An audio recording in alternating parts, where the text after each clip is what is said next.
Tô entrando e saindo da live porque eu tava tentando, na verdade, colocar as perguntas, mas como já faz mais de 24 horas que eu postei, eu não vou conseguir postar as perguntas aqui. Então, o que que eu fiz? Eu anotei elas, olha que maravilha, anotei as perguntinhas todas, resumidamente, né, basicamente, e não anotei de quem que é, tá? Então, eu vou respondendo e é isso mesmo. Normalmente, no domingo, tinha feito as lives sobre as previsões da semana, mas a gente vai começar a semana maravilhosa, já com eclipse amanhã, né, sensacional. E eu falei sobre esse eclipse já em outra live, na live anterior, na verdade. Falei também uma previsão dos próximos dias. Então eu não vi necessidade de fazer live de previsões semanais, né? Vamos para as perguntas de cartomancia, que tô devendo mais live de cartomancia para vocês, né? Então, assim, quem quiser ir mandando pergunta pode mandar, mas eu vou priorizar as que já tinham mandado para mim nos stories. E eu anotei aqui que eu não consegui colocar elas aqui, né? Não tá aparecendo porque já faz mais de 24 horas, mas é isso. Foi engraçado porque foram dois temas, basicamente, que se dividiram em perguntas, né? O relacionamentos, como sempre, mas em específico eu percebi que muitas perguntaram sobre por que relacionamentos não dão certo, por que elas não conseguiam um relacionamento fixo, né? E também algumas pessoas perguntaram sobre 2021, se ia ser um ano bom, para que precisavam olhar, né, nesse próximo ano. Então eu vou começar falando sobre isso. Embora eu já tenha falado algumas coisinhas já para vocês sobre esse ano que vem, né? Tanto numa perspectiva astrológica, principalmente, do eclipse, da grande conjunção, que vai acontecer ainda dia 20 agora de dezembro, né? Finalzinho do ano, marcando aí um novo período em que vai acontecer uma série de mudanças. Mas eu percebi que algumas pessoas ainda estão focadas ali no âmbito pessoal, né? Querendo saber se vai ter melhora. E aí, dentro das perguntas que eu recebi, foi como vai ser financeiramente 2021, uma pessoa perguntou, né? E outra pessoa perguntou com o que eu devo me preocupar ou dar mais atenção em 2021. Então eu recebi essas duas perguntas sobre esse próximo ano. E o que eu gostaria de falar é que as previsões com cartas, se você quer ver elas assim, no geral, vai ter uma resposta no geral também, entendeu? É assim que funciona. Eu até posso abrir e às vezes ver algumas tendências de acordo com aquilo que você já está planejando e executando. É claro, é óbvio, né? Mas de repente, se você já faz um movimento diferente daquilo que você tem se proposto, o resultado obviamente vai ser diferente, porque a gente tem o livre-arbítrio. Então é meio tolo achar que as coisas vão sempre acontecer da mesma forma. E 2021 não está marcando para ser um ano muito fácil, assim como 2020 também não foi um ano nada fácil. As pessoas estão querendo que o ano acabe logo para ver se melhora, mas a tendência é claro que se as pessoas continuarem da mesma forma, né, aceitando a situação e sendo movido pela mídia, não vai melhorar, né?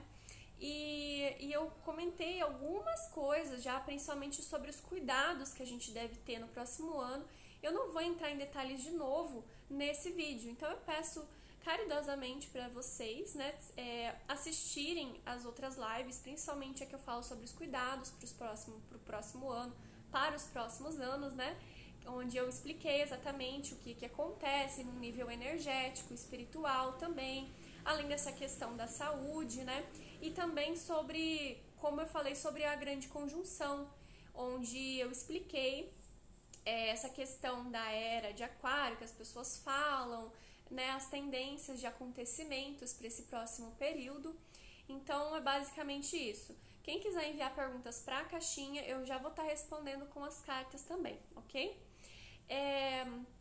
Então é o seguinte, as pessoas no geral vão precisar fazer um pouco mais de esforço e algumas áreas estão mais em vantagem do que outras também.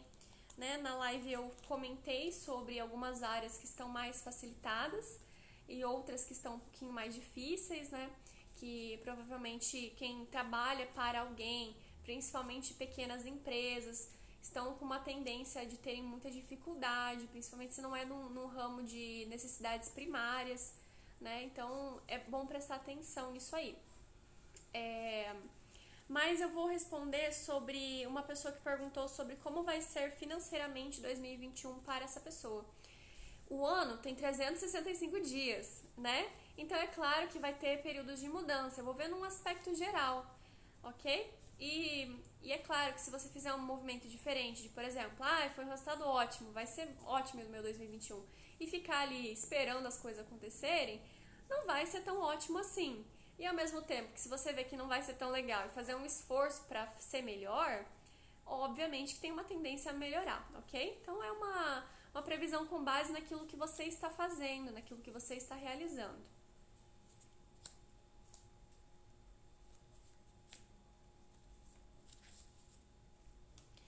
Você vai conseguir um tanto de dinheiro, mas seu foco maior vai ser relacionamentos. Se você não tem alguém, provavelmente você conheça alguém, mas se você conhece, já está no relacionamento, vai ser muito agradável, muito prazeroso esse relacionamento esse ano de 2021 que tá vindo. Olha só que maravilha. Eu acho muito legal usar essa ferramenta das cartas. Eu tive fazendo algumas reflexões sobre isso, né? Sobre os tipos de previsão que a gente consegue fazer pelas cartas e a maior busca das pessoas, né? Porque são vários tipos de pessoas também que buscam, né?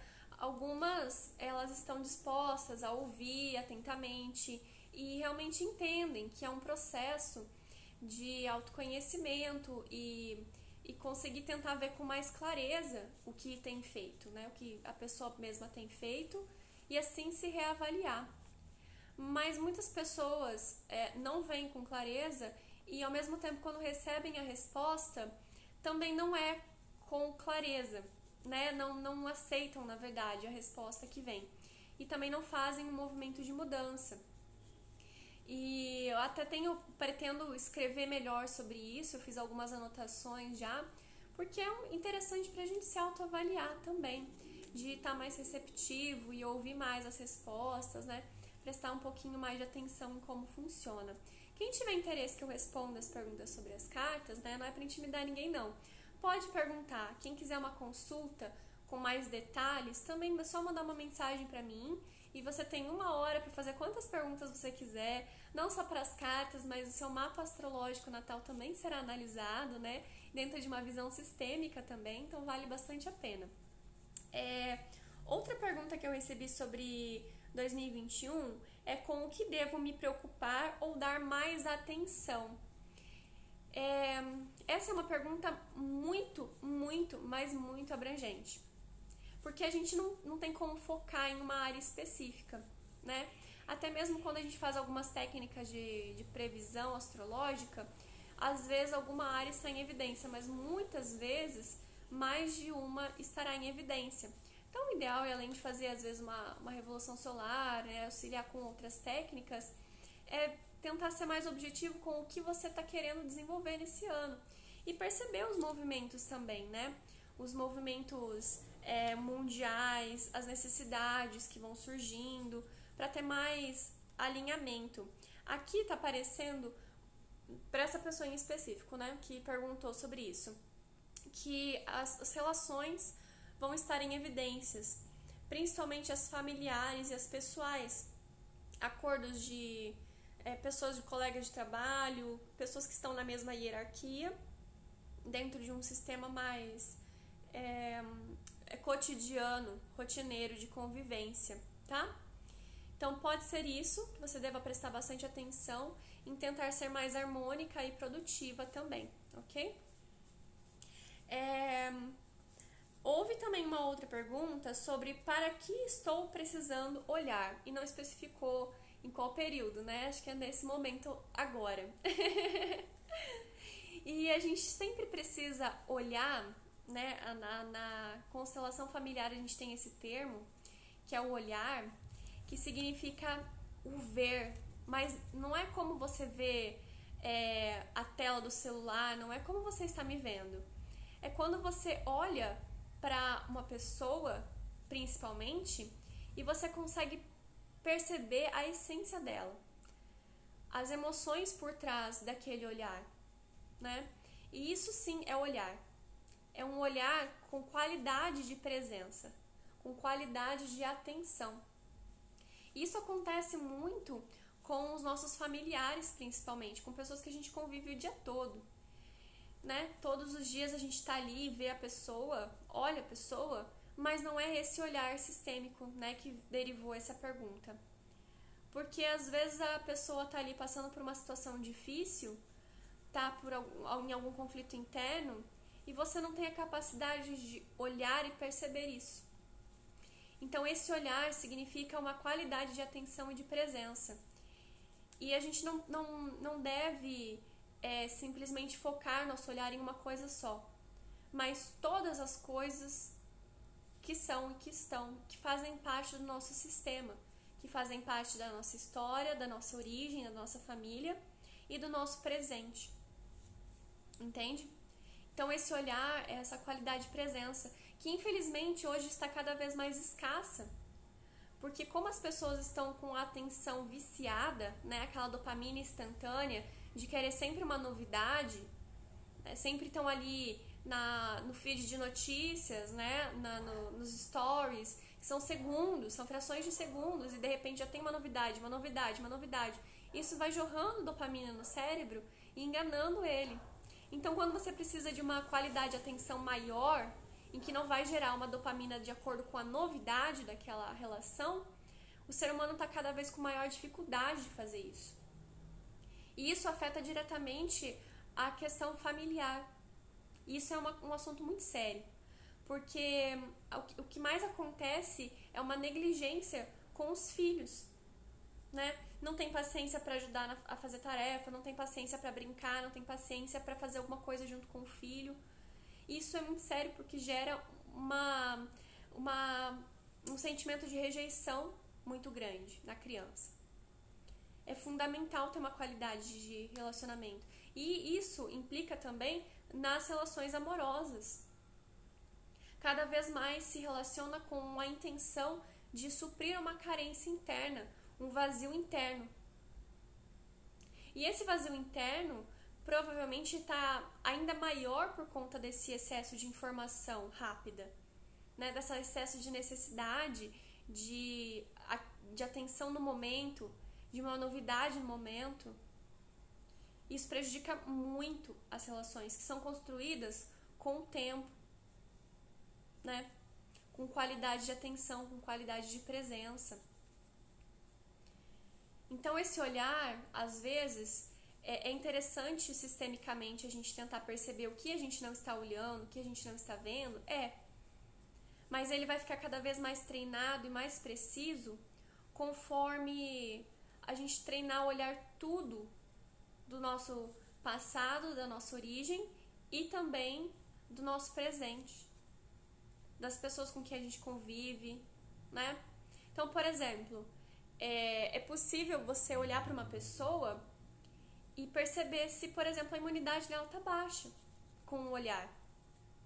Emoções é básico, leitura emocional é básico, né? Neurônios espelho ali, você olha para uma pessoa, você já sabe o que ela está sentindo. Isso é o básico do básico da sensibilidade. Você pode entrar numa percepção maior física, de perceber a imunidade, de perceber, por exemplo, o ciclo da mulher, né? De perceber se tem algum órgão em específico que está com problema, né? Uma série de fatores. Se aconteceu alguma coisa, se a pessoa está preocupada. Muita coisa que dá para perceber com base nessa qualidade de atenção e de presença, com esse olhar, né? E esse olhar começa com o nosso cotidiano, com a nossa rotina, com as pessoas que a gente convive, com o nosso trabalho, com as coisas que a gente realiza. E ele pode se estender mais ainda para situações, para acontecimentos. Então, normalmente você vai descobrir onde que você não está conseguindo olhar, porque a gente não consegue perceber tudo ao nosso redor, né? Mas você vai conseguir perceber onde é que está mais esse olhar quando você perceber um problema, um nó, um desconforto. E aí, a partir disso, quando você para de olhar para o problema e começa a olhar por trás daquele problema, qual é a origem daquela situação, né? Se examinando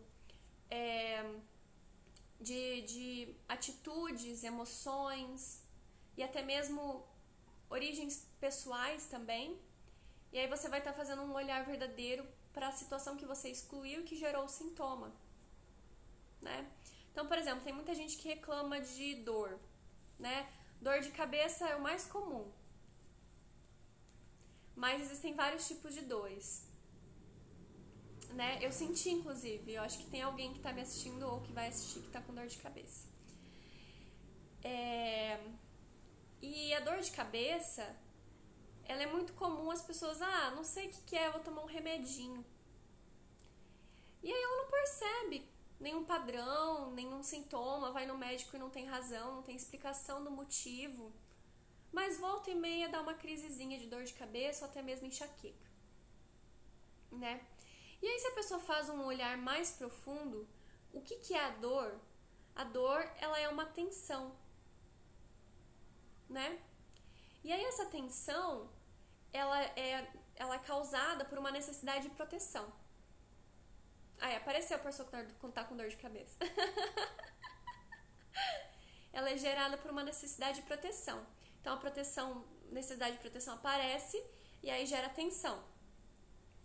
Tensionou para proteger. Gera uma memória. Então toda vez que você tem uma necessidade de proteção, gera tensão de novo. Mas proteger do quê? É algum perigo? É alguma coisa assim, terrível? Não. Às vezes é uma proteção de emoções. Pode ser estresse, pode ser tristeza, principalmente. Pode ser insatisfação, né? São essa série de fatores que vão gerando a tensão ali. Considerando que a pessoa não tá com problema no fígado, a pessoa não tá com problema na vesícula, a pessoa não tá com o intestino preso, né? Mas até o intestino preso, fígado, vesícula, etc, né? São derivados de sintomas emocionais também, né?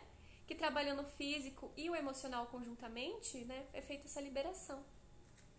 Então, quando a gente tem algum sintoma, é importante também voltar esse olhar para a causa daquele sintoma. E não só tentar resolver e reprimir, né? E isso eu falei numa escala pequenininha, mas se a gente for colocar numa escala maior, pode ser uma situação que repete consecutivamente, né? Principalmente aqui que a gente está vendo que eu recebi pelo menos bastante pergunta dessa vez sobre moças que não conseguem um relacionamento sério, né? Por que será que acontece esse padrão de repetição? Para onde que deve ser voltado esse olhar? Eu, inclusive, já falei um tanto sobre relacionamento, falei já sobre por que não se consegue um relacionamento em específico, né? Que normalmente é uma necessidade de mudança interna, mudança de postura. Será que eu sou uma pessoa relacionável? A resposta básica que eu tenho pra isso é: seja uma pessoa relacionável. Não só ficável, né? Que é a linguagem de hoje em dia. Seja uma pessoa relacionável. Né? Você é uma pessoa que você gostaria de namorar?